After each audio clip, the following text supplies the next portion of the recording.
الحمد لله رب العالمين والصلاة والسلام على نبينا محمد وعلى آله وصحبه أجمعين رضي الله عن أبي بكر وعمر وعثمان وعلي وعن سائر الصحابة والتابعين لهم بإحسان سورة النصر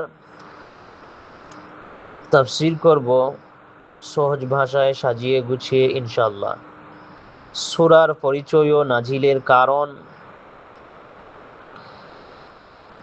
1, সূরার নাম আন-নাসর মানে সাহায্য। একে আত-তাওদীও বলে, মানে বিদায়ের সূরা। মদিনায় নাজিল হয়েছে, বিদায় হজ্জের সময় মিনায়। 3 আয়াতের সূরা। মক্কা বিজয়ের পরে নাজিল হয়েছে। এটা ছিল নবীজি সাল্লাল্লাহু আলাইহি ওয়াসাল্লামের দুনিয়া থেকে বিদায়ের ইশারা। ইবনে আব্বাস রাদিয়াল্লাহু আনহু বললেন, ওমর রাদিয়াল্লাহু আনহু বদরের বুড়া সাহাবীদের সাথে আমাকে বসাতেন। তারা বলল, ছোট্ট ছেলেকে কেন বসান? ওমর রাদিয়াল্লাহু আনহু বললেন, ও ইলমওয়ালা। তারপর ওমর রাদিয়াল্লাহু আনহু জিজ্ঞেস করলেন, ইযা জাআ নাসরুল্লাহি ওয়াল ফাতহ, এর মানে কি? সবাই বলল, আল্লাহর সাহায্য আসলে শুকরিয়া করতে বলা হয়েছে। ইবনে আব্বাস রাদিয়াল্লাহু আনহু বললেন, না না, এটা নবী সাল্লাল্লাহু আলাইহি ওয়াসাল্লামের মৃত্যুর খবর। ওমর রাদিয়াল্লাহু আনহু বললেন, আমিও তাই বুঝি। সহিহ বুখারী 4970 নম্বর হাদিস। আয়েশা রাদিয়াল্লাহু আনহু বললেন, এই সূরা নাজিলের পর নবী সাল্লাল্লাহু আলাইহি ওয়াসাল্লাম বুঝে গিয়েছিলেন তার সময় শেষ, তাই বেশি বেশি সুবহানাল্লাহি ওয়া বিহামদিহি আস্তাগফিরুল্লাহ ওয়া আতুবু ইলাইহি পড়তেন। সহিহ মুসলিম 484 নম্বর হাদিস। আয়াত বয় আয়াত তাফসীর করব ইনশাআল্লাহ। আল্লাহ সুবহানাহু ওয়া তাআলা এই সূরার প্রথম 1 নম্বর আয়াতে বলছেন, ইযা জাআ নাসরুল্লাহি ওয়াল ফাতহ। শব্দের অর্থ ইযা জাআ, ইযা যখন, জাআ আসবে, নাসরুল্লাহি আল্লাহর সাহায্য, ওয়াল ফাতহ আর বিজয়। তাফসীর, নাসরুল্লাহ মানে আল্লাহর পক্ষ থেকে সাহায্য, আর আল ফাতহ মানে মক্কা বিজয়। 8তম হিজরিতে রমজান মাসে মক্কা বিজয় হয়েছে। সালাফদের বোঝ ইবনে কাসির রাহমাহুল্লাহ বললেন, মক্কা বিজয়ের আগে আরবরা বলতো, মুহাম্মদ সাল্লাল্লাহু আলাইহি ওয়াসাল্লাম যদি নিজের কওমের ওপর জিতে যায় তাহলে সে সত্য নবী, কারণ আল হারাম, আল্লাহ হাতির বাহিনীকে ঢুকতে দেয় নাই। মক্কা বিজয়ের পর সবাই বুঝে গেল ইনি সত্য নবী। মাসালা, আল্লাহর সাহায্য আসলে অহংকার করা যাবে না, শুকরিয়া করতে হবে। বর্তমান সময়ে দেখা যায় আল্লাহর বিজয় আসলে, আল্লাহর সাহায্য আসলে মানুষ অহংকার করতে শুরু করে দেয়, আল্লাহর শুকরিয়া আদায় করে না। না না না, এগুলোকে ছেড়ে দিতে হবে। আল্লাহর সাহায্য আসলে অহংকার করা যাবে না, শুকরিয়া করতে হবে। 2, অরাআইতান নাস ইয়াদখুলুনা ফি দীনিল্লাহি আফওয়াজা। শব্দের অর্থ অরাআইতা, আর আপনি দেখবেন, আন্নাস মানুষদের, ইয়াদখুলুনা ঢুকতেছে, ফি দীনিল্লাহি আল্লাহর দিনে আফওয়াজা, দলে দলে।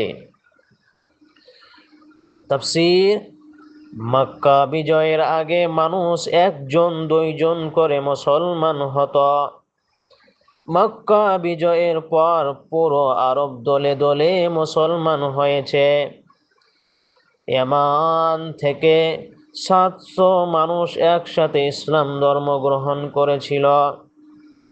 হাদিস: ওমর বিন সালামা রাদিয়াল্লাহু আনহু বললেন, মক্কা বিজয়ের আগে আরবরা অপেক্ষা করত, বলতো, মুহাম্মদ সাল্লাল্লাহু আলাইহি ওয়াসাল্লামকে তার কওমের ওপর ছেড়ে দাও, যদি জিতে যায় তাহলে সে নবী। মক্কা বিজয়ের পর সব গোত্র দ্রুত গতিতে মুসলমান হয়ে গেছিল। সহিহ বুখারী 4302 নম্বর হাদিস। তাফসীরে জাকারিয়ার পয়েন্ট: এটা নবী সাল্লাল্লাহু আলাইহি ওয়াসাল্লামের জীবদ্দশায় দিনের পূর্ণতার আলামত। আল ইয়াউমা আকমালতু লাকুম দীনাকুম, সূরা মাইদা আয়াত নম্বর 3 এর বাস্তব রূপ। আল্লাহ সুবহানাহু ওয়া তাআলা এই সূরার 3 নম্বর আয়াতে বলছেন, ফাসাব্বিহ বিহামদি রাব্বিকা ওয়াস্তাগফির ইন্নাহু কানা তাওয়াবা। শব্দের অর্থ ফাসাব্বিহ, তাসবিহ পড়েন, বিহামদি রব্বিকা, আপনার রবের প্রশংসা সহ, ওয়াস্তাগফির, আর তার কাছে মাফ চান, ইন্নাহু কানা তাওয়াবা, নিশ্চয়ই তিনি তওবা কবুলকারী। তাফসীর: বিজয়ের পর মানুষ ভাবে আমি বড় কিছু করছি। আল্লাহ বললেন, না না, বরং তাসবিহ পড়ো, হামদ পড়ো, ইস্তিগফার করো। কেন ইস্তিগফার? দুইটা কারণ। এক, বিজয়ের খুশিতে যদি কোনো ভুল হয়ে যায় তার জন্য মাফ চাও। দুই, নবী সাল্লাল্লাহু আলাইহি ওয়াসাল্লামের কাজ শেষে এবার আল্লাহর কাছে ফিরে যাওয়ার সময়, তাই বেশি বেশি মাফ চাও। আমল: আয়েশা রাদিয়াল্লাহু আনহা বললেন, এই সূরা নাজিলের পর নবী সাল্লাল্লাহু আলাইহি ওয়াসাল্লাম রুকু সিজদায় বেশি বেশি পড়তেন, সুবহানাকাল্লাহুম্মা সুবহানাকাল্লাহুম্মা রব্বানা ওয়া বিহামদিকা আল্লাহুম্মা গফিরলি। হে আল্লাহ, আপনি পবিত্র, আপনার প্রশংসা সহ, হে আল্লাহ, আমাকে মাফ করেন। সহিহ বুখারী 4968 নম্বর হাদিস, সহিহ মুসলিম 484 নম্বর হাদিস। এই দোয়াটি অবশ্যই রুকুতে সিজদাতে বেশি বেশি করে পড়বেন। দোয়াটি অনেক সুন্দর, দোয়াটির অর্থটাও অনেক সুন্দর। সুবহানাকা আল্লাহুম্মা রব্বানা ওয়া বিহামদিকা আল্লাহুম্মা গফিরলি। হে আল্লাহ, আপনি পবিত্র, আপনার প্রশংসা সহ, হে আল্লাহ, আমাকে মাফ করেন। সালাফদের বোঝ হাসান বসরি রাহিমাহুল্লাহ বললেন, এই সূরায় উম্মতকে শেখানো হয়েছে নিয়ামত পেলে অহংকার না, বরং তাসবিহ আর ইস্তিগফার বাড়াই দিতে হবে। সূরার মূল শিক্ষা: এক, বিজয় আল্লাহর পক্ষ থেকে, নাসরুল্লাহ, নিজের শক্তিতে না, আল্লাহর সাহায্যই বিজয় আসে। ওয়ামান নাসরু ইল্লা মিন ইনদিল্লাহ, সূরা আনফাল আয়াত নম্বর 10। 2, দায়িত্ব শেষের আলামত: বড় কাজ শেষ হলে মৃত্যুর জন্য